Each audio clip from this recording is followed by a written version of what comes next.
ये तीर था अयोध्या के युवराज दशरथ का। पिताजी! जो लगा था श्रवण कुमार को। माता, पिताजी। अरे, ये तो कोई मानव है।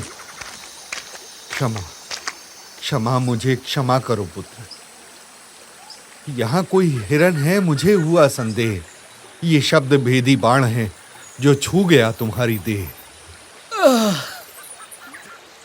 क्षमा, क्षमा मिलेगी या नहीं, ये करेंगे मेरे माता पिता तय। उनके लिए पानी ले जाओ, पास ही है उनका आश्रय। किंतु तुम। दशरथ विचलित थे। श्रवण कुमार की पीड़ा देखी नहीं जा रही थी। उन्होंने सोचा इसके शरीर से बाण निकाल लेता हूं, मगर नहीं, नहीं, मत निकालो तन से बाण। नहीं बचने वाले यम से प्राण। पानी लेकर जाओ मेरे माता पिता के पास में। उनका पुत्र आएगा, बैठे हैं वो इसी आस में। काल की माया देखो। यह तीर था महावीर अयोध्या के राजा अज के युवराज दशरथ का, और यह तीर लगा था श्रवण कुमार को, जो अपने माता पिता को तीर्थ पर ले जा रहे थे। और अरे रुकिए, हम तो यहाँ राम कथा सुन रहे थे ना। आप ये श्रवण कुमार की कहानी क्यों बांट रहे हैं? बेटा, राम की कहानी इसी बाण से शुरू हुई थी, और इसी तीर की नोक पर लगे रक्त से लिखी गई थी श्री राम की कहानी, जिसे हम सुनाएंगे। अरे हम कौन? परिचय तो दीजिए पिताजी। अरे हाँ, हम हैं हरि। साथ में है हमारी पत्नी सरला। जय राम जी की। अपनी सरलता से सब कुछ सरल बना देती हैं ये। अब यहाँ देखिए, ये हमारा बाजा, जिसे हम कहते हैं हरिमोनियम। हरिमोनियम। और हम हैं उत्तरा, इनकी सुपुत्री। अच्छा बेटा, खुद ही सू लगा लिया। शांति शांति शांति। और ये हमारे प्यारे ढोलक ताऊ, ये अपनी बात ढोलक की ताल से सुनाते हैं। और बाकी सब हंसे थे ना, तो परिचय नहीं मिलेगा। अरे लेकिन परिचय तो दे। अरे देर हो जाएगी, कहानी आगे बढ़ानी है ना। बैक टू राम कथा। तो पिताजी, आप बता रहे थे कि श्री राम की कहानी श्रवण कुमार की कहानी से शुरू होती है। हाँ, श्रवण कुमार बहुत बड़ा मातृ और पितृभक्त था। उसने अपने अंधे माता पिता की बहुत सेवा की। उसके पिता शांतनु और माता ज्ञानवंती जब बूढ़े हुए तो मन में तीर्थ यात्रा की इच्छा जागी। श्रवण कुमार उनको अपने कंधे पर तराजू रखकर, दोनों को एक एक पलड़े में बैठाकर तीर्थ यात्रा करवाने निकला था। लेकिन हुआ कुछ और ही। श्रवण कुमार की मृत्यु के बाद जब दशरथ उसके माता पिता की कुटिया में पहुंचे और श्रवण कुमार की मृत्यु का समाचार बताया, तो श्रवण के पिता शांतनु क्रोधित हो गए। पापी, दुष्ट, क्रूर, मेरे पुत्र को मारते आत्मा नहीं गई कांप? अपने पुत्र के बिना कैसे रहेंगे ये अंधे माँ बाप? क्षमा, क्षमा, क्षमा। अब से मैं रखूंगा आपका ध्यान। तीर्थ यात्रा भी पूरी होगी। दूंगा माता पिता जैसा सम्मान। बंद कर ये ढोंग, मेरे पुत्र के हत्यारे। तुझसे भी बिछड़ेंगे तेरे स्नेही पुत्र सारे। त्याग रहे हैं प्राण ये अंधी और अंधा। तुझे भी मरते समय नहीं मिलेगा बड़े पुत्र से कंधा। नहीं, नहीं, रुकिए, रुकिए। पुत्र वियोग से मृत्यु होगी, ये श्राप है अवध नरेश। त्याग रही है जीवन, बिन श्रवण के कुछ न शेष। श्रवण, पुत्र श्रवण।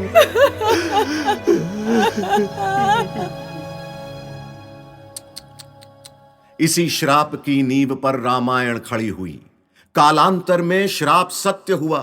दशरथ की 3 रानियों में से एक कैकेयी को बैठ गया डर कि कहीं उनका पुत्र भरत राजा नहीं बना तो उनको अयोध्या से निकाल देंगे और राजा कौशल्या के बेटे राम को बना दिया जाएगा।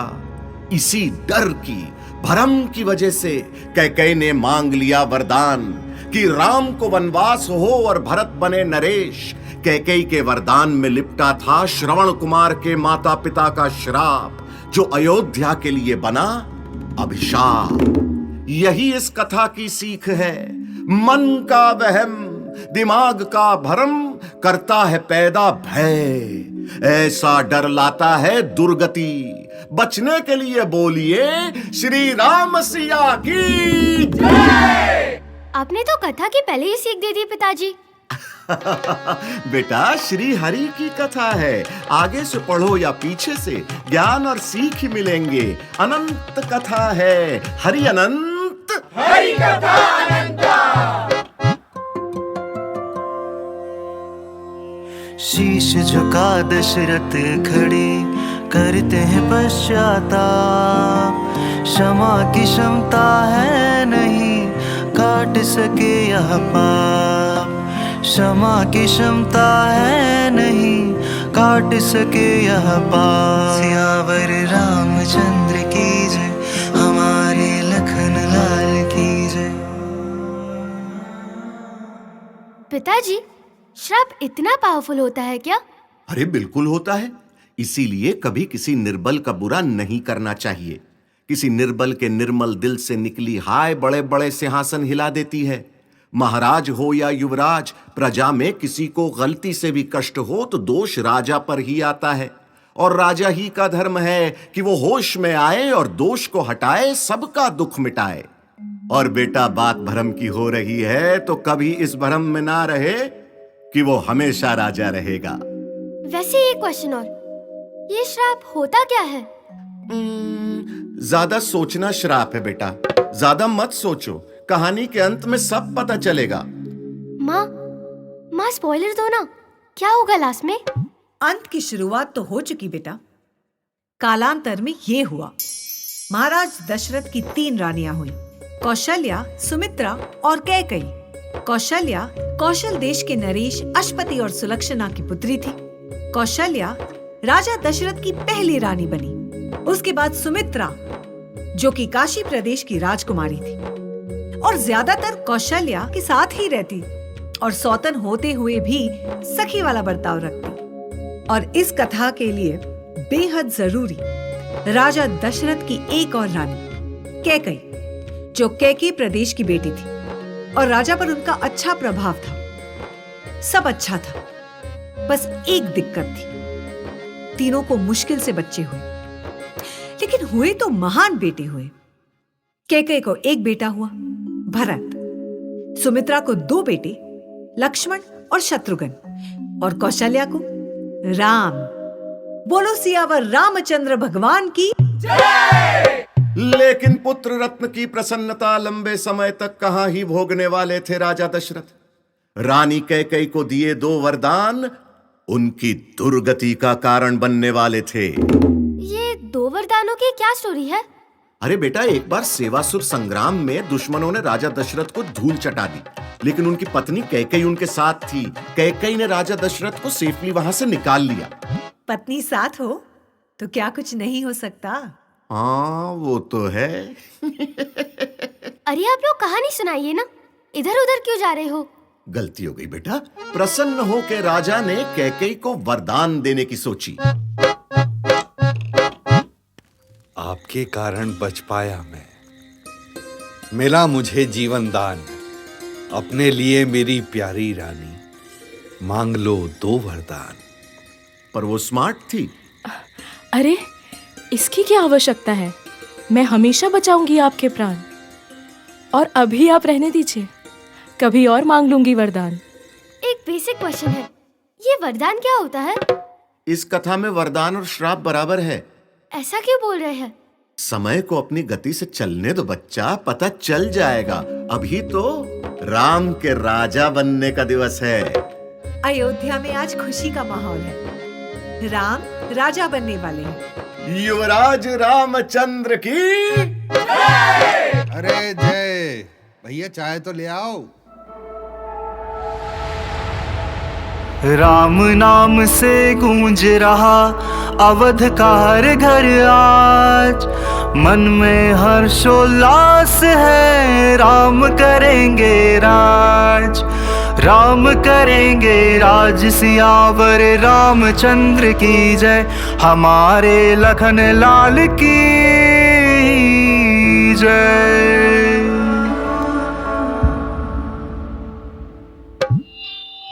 अरे रुको रुको भाई, उससे पहले सरस्वती माता को तो कर लो याद।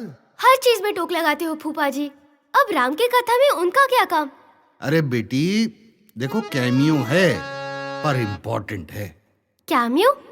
हुआ यूं कि राम के राज्याभिषेक की परमिशन गुरु वशिष्ठ ने दे दी थी, लेकिन संत समाज को लगा कि अगर राम बन गए राजा तो राक्षस देंगे उन्हें दिक्कत। संतों की रक्षा करते करते अगर राम राजपाट में कहीं बिजी हो गए तो संतों ने माता सरस्वती से आग्रह किया कि अयोध्या में कैकेयी की एक दासी है। कुबड़ी मंत्रा? यस, उस कुबड़ी की मति यानी दिमाग की दिशा अगर बदल दी जाए तो अयोध्या की दशा बदल जाएगी। वहां के राजा बन जाएंगे भरत और राम करेंगे संतों की एक्सक्लूसिव रक्षा। चालाक ब्रो, वेरी चालाक। या and Saraswati being a sweet devi ji, उन्होंने संतों की बात मान ली और मंथरा की बुद्धि फिर गई। फिर क्या था, अयोध्या के दिन भी फिर गए। माता कैकेयी, रो रही हूँ, दुखी हो रही हूँ, मन है उदास, मेरी रानी के फूटे हैं भाग। मंथरा, क्यों अपनी खराब जिवा चलाती है? आज तो खुशी का दिवस है। क्या तेरी जिवा पर किसी बुरी शक्ति का वश है? बुरी शक्ति का असर है आपकी मति पर, इसीलिए आ गई हो खुद की दुर्गति पर। मैं कहती हूँ आपके साथ अन्याय हो रहा है, थोड़ी लगाम लगाओ अपने पति पर। कुबड़ी, घर फोड़ी, रख थोड़ी तो मर्यादा, शर्म कर थोड़ी, जिवा नहीं चला ज्यादा। घर फोड़ी है कौशल्या, जिसका बेटा बनेगा राजा, फिर तुमको दिखा देंगे महल से बाहर का दरवाजा। राम मुझे बहुत प्रिय है, उसके बारे में कुछ मत कहना। दासी हो, दासी बनकर अपनी हद में रहना। कितनी भोली हो तुम कैकेयी, तुमको दिखता सत्य नहीं, भावनाओं से देखती हो सब, समझती कोई तथ्य नहीं। सीधे सीधे बोलो, शब्दों का करवाओ नृत्य नहीं। वो बात कैसे मानूं जो बात अभी प्रत्यक्ष नहीं? भरत के लौटते ही उसका बंदी गृह में होना तय है। कैकेयी तिरस्कृत होगी, मुझको बस इतना सा भय है। अर्थात? अर्थात आप रानी ही रह जाओगी, कौशल्या महारानी होगी। आपको अपनी भूमिका स्वयं ही बनानी होगी। तो अब मैं क्या करूं? याद करो वो रण कि जब राजा ने था वरदान दिया, यही समय है मांग लो कि वनवासी हो राम सिया। मंथरा, क्या लाज नहीं आई? नहीं, आज नहीं आई। अपनी रानी की सेवा का धर्म निभाती हूँ। मैं शुभ चिंतक हूँ आपकी, सच कह जाती हूँ। मांग लो ये वर, सिंहासन पर भरत विराजे, राम नहीं। कैकेयी का हित जब तक ना हो, मंथरा को आराम नहीं, मंथरा को आराम नहीं, मंथरा को आराम नहीं। पिताजी, मंत्रा और कैकेयी को सब गलत समझते हैं, पर अपने बेटे के बारे में सोचना गलत तो नहीं है। सवाल तो बवाल है बेटी, बहुत सही बात है। और किसने कहा कि माता कैकेयी और मंथरा को सब गलत समझते हैं? राम नाम यदि एक नदी है तो मंथरा और कैकेयी एक पहाड़। जिसने नदी का रास्ता रोका तो नदी वनवास की दिशा में बह चली, और उस नदी की यात्रा में उस नदी ने संतों की रक्षा की, प्राणियों का कल्याण किया, वन को संभाला, रावण का वध किया और हम सबको सिखाया कि बुराई पर अच्छाई की जीत हो सकती है, चाहे दुश्मन कितना ही बड़ा क्यों ना हो। मुश्किलें आदमी के चरित्र को महान बना देती है।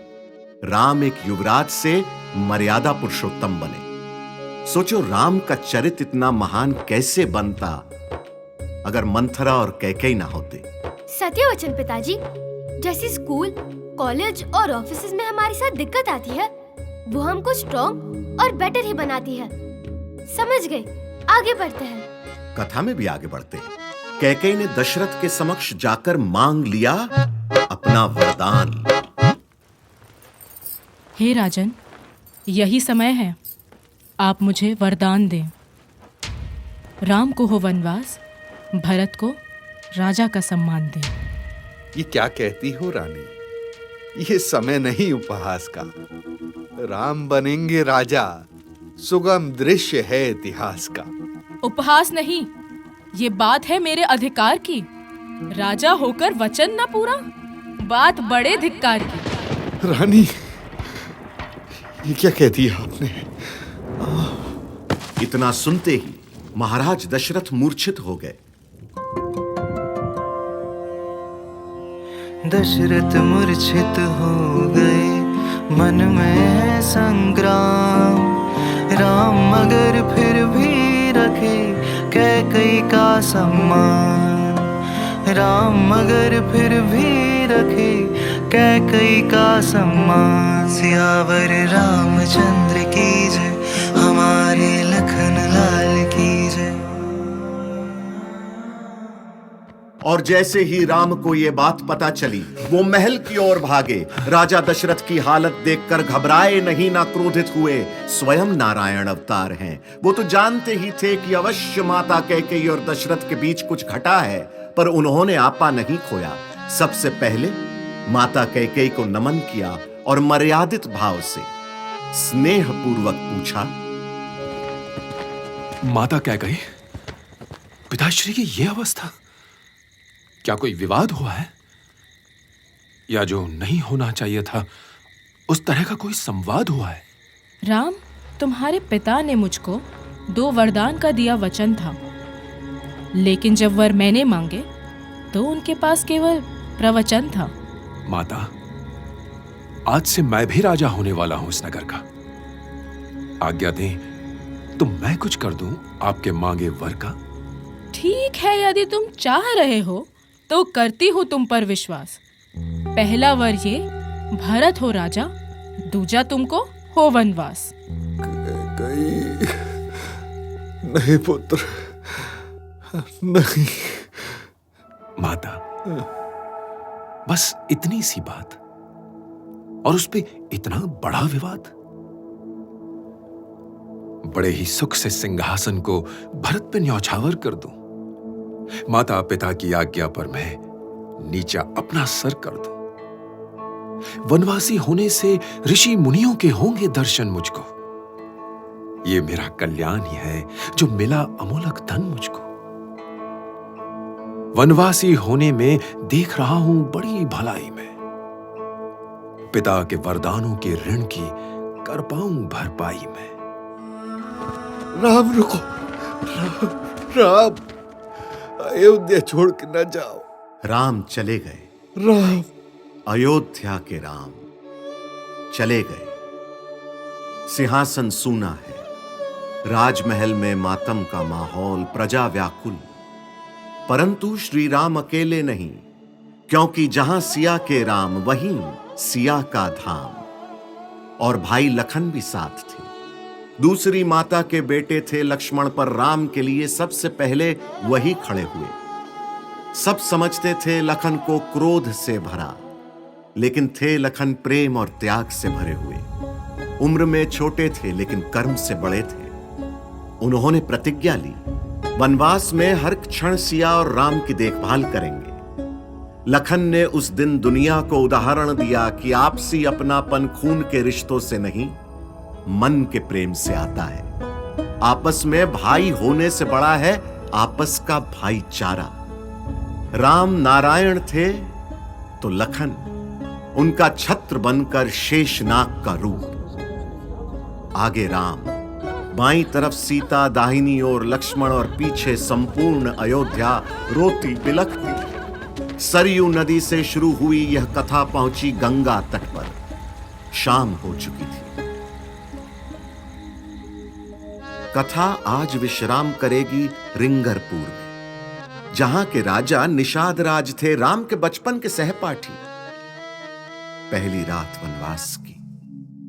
श्राप मिला दशरथ को था, पूरा कैकेयी के माध्यम से हुआ, पर भोगना राम को पड़ा। राम और सीता को लक्ष्मण ने जैसे तैसे सुलाया, पर लक्ष्मण सो नहीं पाया। उदास है अपनी पत्नी उर्मिला की याद में। उनका त्याग महान है, भाई की सेवा में सब छोड़ दिया, पत्नी भी। उनकी पत्नी उर्मिला का त्याग और ज्यादा महान है। उसकी तो कोई गलती नहीं थी, लेकिन लक्ष्मण के त्याग को अपना भाग बना लिया। उर्मिला ने लक्ष्मण को जाने दिया। छोड़ देना थाम लेने से ज्यादा बड़ा काम है। जैसे तैसे उस भारी रात की सुबह हुई। तीनों गंगा किनारे पहुंचे। तट पर वो मिले केवट, नाव चलाने वाले से।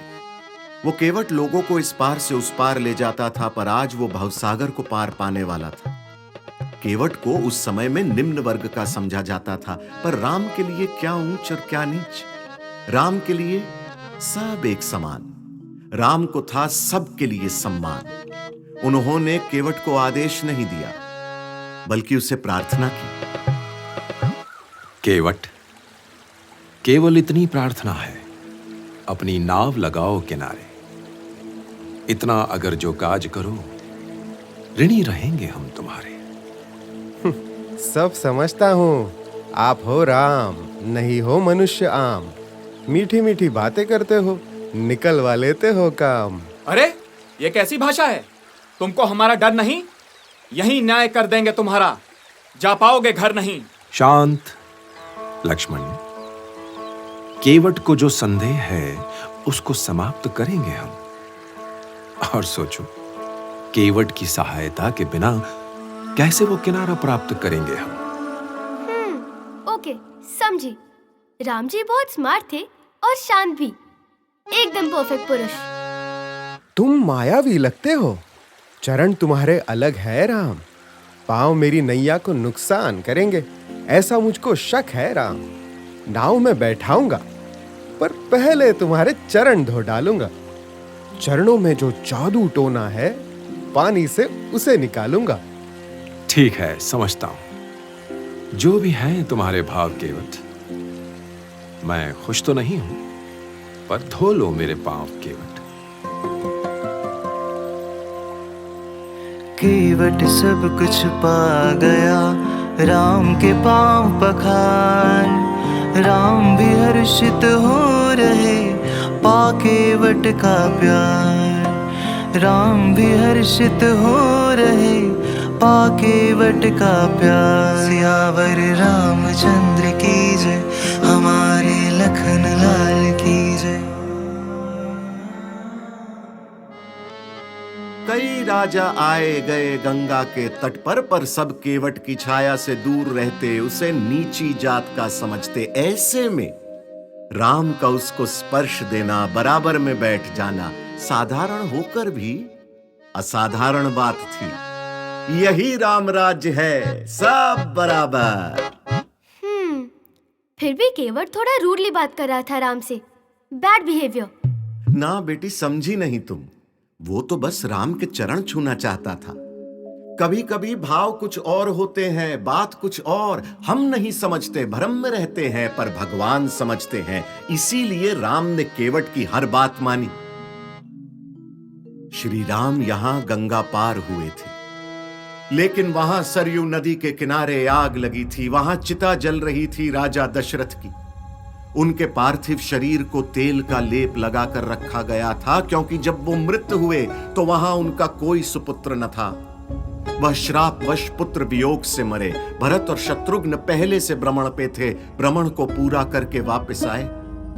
सरयू नदी का सारा पानी आंसू बनकर दोनों की आंखों में था। अयोध्या ने एक ही दिन में अपने राजा दशरथ को भी खोया और अपने युवराज श्री राम को भी। एक बात पूछूं? राम जब अपने पिता के पास गए थे तो दशरथ ने कुछ कहा क्यों नहीं? क्या कहते कि उनसे श्रवण कुमार का वध हुआ था, या ये कहते कि उन्होंने कैकेयी को वरदान दिया था? क्या ही कहते वो बेटी? अरे कहा उन्होंने। राम के जाने के बाद दशरथ पूछते रहे, राम राम राम कहाँ है, जानकी कहाँ है, स्नेही लक्ष्मण कैसा है, जिस वन की ओर गए हैं वो तीनों, वो वन कैसा है? बस तीनों का हाल पूछते रह गए दशरथ। जैसे ही उन्हें पता चला कि राम ने गंगा पार कर ली है, उन्होंने सोच लिया कि प्राण त्याग कर अब उनको भी अस्थि बनकर गंगा मैया में लीन हो जाना चाहिए। वहीं उनके पाप कटेंगे, वहीं सारे श्राप। आज की कथा को यहीं देते हैं आराम। बोल सियावर रामचंद्र की जय, बोल श्री लखन लाल की जय। पहली कथा बांचने वाले श्री शिव महाकाल की जय। तो उत्तरा, क्या सीखा आज की कथा से? भरम में नहीं रहना चाहिए। अज्यूम ना करें। गलत फैमिली से गलत फहमी से गलत काम हो जाते हैं। भरम ये भी है जो दशरथ को हुआ। उन्होंने हिरण समझकर श्रवण कुमार की ओर तीर चला दिया। भरम ये भी है जो मंथरा ने कैकेयी के दिमाग में भरा। तो भैया भ्रम तो ये भी है जो संतों को था कि राम राजा बन गए तो संतों की सहायता कौन करेगा? आहा, चार लोग क्या कहेंगे ये मत सोचो। मन का डर, वहम, भरम, इनसिक्योरिटी हमेशा गलत रास्ते पे ले जाती है। कैकेयी को लगा कि भरत सिंहासन पाकर खुश होंगे, पर भरत ने सिंहासन और अपनी माता कैकेयी दोनों को त्याग दिया। हुआ ना गलत? इसीलिए अच्छा सोचो, अच्छा करो। ये मत सोचो कि फलाने से खतरा है, ढिमकाने से थ्रेट है। खतरा है, थ्रेट है मन के वहम से, जिसका फायदा उठाते हैं दूसरे लोग। हर चेहरे पर चेहरे कई हैं, कौन है कैसा कैसे जाने। जितने मुंह हैं उतनी बातें, सबकी बातें कैसे माने। अपने विचारों पर टिके रहो, लंबा टिकोगे। गलत सोचना ही श्राप है, यही आज की कथा का पाठ है। वरना गलत फहमी और भरम में होते रहेंगे गलत काम। गलत काम से बचो और बोलो राम सिया राम, जय जय राम, जय जय राम। राम सिया राम, जय जय राम। बोलो सिया राम की जय। भरम में कर्म संभालिए, गलत ना सोचे आप। मन का भय ही होता है जीवन का अभिशाप, जीवन का अभिशाप। सियावर रामचंद्र की जय, हमारे लखन लाल की जय।